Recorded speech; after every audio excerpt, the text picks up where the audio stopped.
1960 में चाइना में इतना भयानक कहर पड़ा कि 4 करोड़ लोग भूख से मर गए। लोगों के पास कपड़े नहीं थे, फैक्ट्रीज बंद थी और अमेरिका चाइना को एक थर्ड वर्ल्ड कंट्री समझता था। आज वही चाइना दुनिया की दूसरी सबसे बड़ी इकोनॉमी है, दुनिया का सबसे बड़ा मैन्युफैक्चरर है और अमेरिका को डायरेक्टली चैलेंज कर रहा है। ये सब कुछ कैसे हुआ? ये कहानी है दोनों में से एक सबसे बड़े यादगार कमबैक्स की, जो इंसानी तारीख में पहले कभी नहीं देखी गई। 1949 में माओ जेडोंग ने People's Republic of China declare की, लेकिन ये कोई पावरफुल कंट्री नहीं थी। चाइना एक तबाहकुन, टूटा हुआ और इंतहाई गरीब मुल्क था। डेकेड्स की सिविल वार, जापानीज ऑक्यूपेशन और कॉलोनियल एक्सप्लोटेशन ने चाइना को तबाह कर दिया था। 1950s में चाइना की पर कैपिटा इनकम सिर्फ $50 थी। मतलब एक चाइनीज इंसान पूरे साल में सिर्फ $50 ही कमा पाता था। माओ जेडोंग ने 1958 में ग्रेट लीप फॉरवर्ड लॉन्च किया। उन्होंने सोचा कि चाइना को इंडस्ट्रियल पावर बनाया जा सकता है,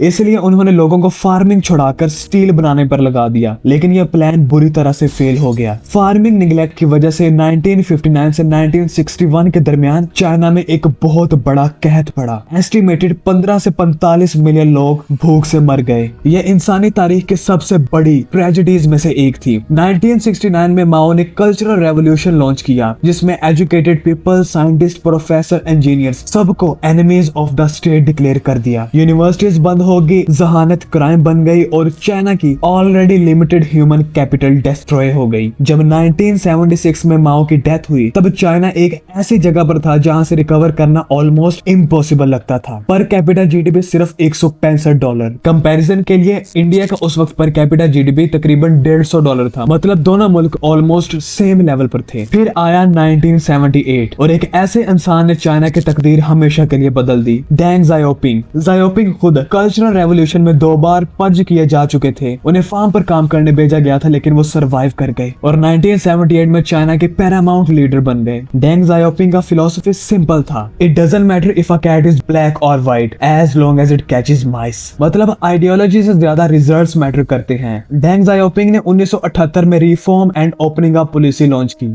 4 स्पेशल इकोनॉमिक जोन्स एस्टेब्लिश किए, जिनमें शैनजन, जोहाई, शैंतू और जायनन शामिल थे। ये जोन्स बाकी चाइना से अलग थे। यहाँ फॉरेन कंपनीज आ सकती थी, प्राइवेट बिजनेस चला सकती थी और मार्केट इकोनॉमी काम कर सकती थी। शैनजन जो 1978 में सिर्फ एक छोटा फिशिंग विलेज था, आज दुनिया के सबसे एडवांस्ड टेक सिटीज में से एक है। 1978 से 1985 तक सिर्फ 7 सालों में चाइना की इकोनॉमी ऑलमोस्ट डबल हो गई। फार्मर्स को अपनी जमीन पर खुद काम करने की इजाजत मिल गई, प्राइवेट बिजनेस लीगल हो गई, फॉरेन इन्वेस्टमेंट आने लगी और एक नेशन जो डेकेड से सोई हुई थी अचानक फिर से उठ खड़ी हुई। फिर 1990s में चाइना ने अपनी सबसे बड़ी स्ट्रेंथ आइडेंटिफाई की, चीप लेबर और मैसिव पॉपुलेशन। चाइना में 1 बिलियन से ज्यादा लोग थे जो फैक्ट्रीज में काम करने के लिए तैयार थे, और वो भी बहुत ही कम सैलरी पर। Western companies America, Europe, Japan ये सब अपना प्रोडक्शन कॉस्ट कम करना चाहते थे। चाइना ने उन्हें एक परफेक्ट सोल्यूशन दिया, हमारे पास फैक्ट्रीज है, हमारे पास वर्कर्स हैं, हमारे पास लैंड है, आओ प्रोडक्शन करो। फिर 1990s में Nike, Apple, Samsung, almost every major global brand ने चाइना में अपनी मैन्युफैक्चरिंग शिफ्ट की। 2001 में चाइना WTO यानी वर्ल्ड ट्रेड ऑर्गेनाइजेशन में ज्वाइन हुआ। ये वो गेम चेंजिंग मूवमेंट था जब China officially global trade network का हिस्सा बन गया। 2001 से 2010 के दरमियान चाइना के एक्सपोर्ट $266 बिलियन से बढ़कर $1.5 ट्रिलियन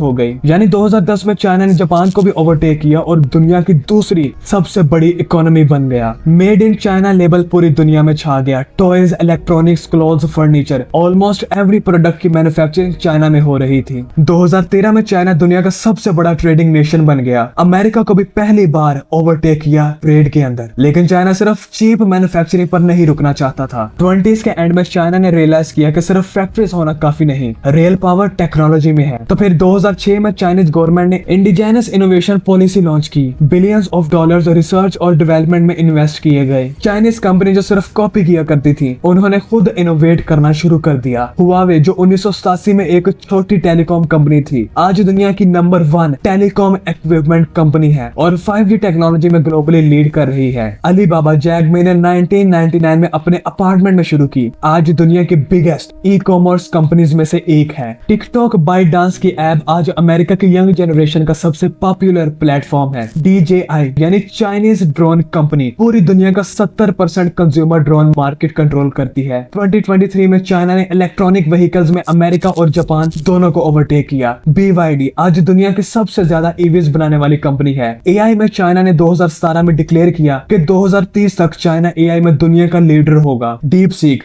चाइनीज AI टेक्नोलॉजी ने 2025 में एक ऐसा AI मॉडल लॉन्च किया जो अमेरिकन ओपन AI से कंपेयर किया जाता है, और ये मॉडल अमेरिकन मॉडल की निस्बत 100 गुना कम कॉस्ट पे बनाया गया। चाइना आज ग्लोबली पेटेंट्स में भी नंबर 1 पे है। हर साल अमेरिका से ज्यादा पेटेंट्स फाइल करता है। इकोनॉमी और टेक्नोलॉजी के बाद चाइना ने अपनी मिलिट्री को भी दुनिया का नेक्स्ट लेवल क्लास बनाना शुरू कर दिया। 1990 में चाइना की मिलिट्री बजट सिर्फ $11 बिलियन थी, जबकि 2024 में चाइना का डिफेंस बजट $225 मिलियन बन गया, जो कि दुनिया का दूसरा सबसे बड़ा मिलिट्री बजट है। चाइना के पास आज 2 मिलियन एक्टिव सोल्जर्स, दुनिया की सबसे बड़ी एक्टिव आर्मी, 3 एयरक्राफ्ट कैरियर तीसरा और चौथा बनने जा रहा है। J-20 और J-35 5th generation stealth fighter jets DF-41 ICBM जो अमेरिका तक पहुंच सकता है, और दुनिया का सबसे बड़ा नेवल फ्लीट। शिपिंग नंबर्स में भी अमेरिका से भी ज्यादा और ग्लोबल इन्फ्लुएंस में भी। तो सोचिए 1960 में जिस चाइना में 4 करोड़ लोग भूख से मर जाते थे, फिर 1978 में जिस चाइना की पर कैपिटा इनकम सिर्फ $165 थी, वो आज $18 ट्रिलियन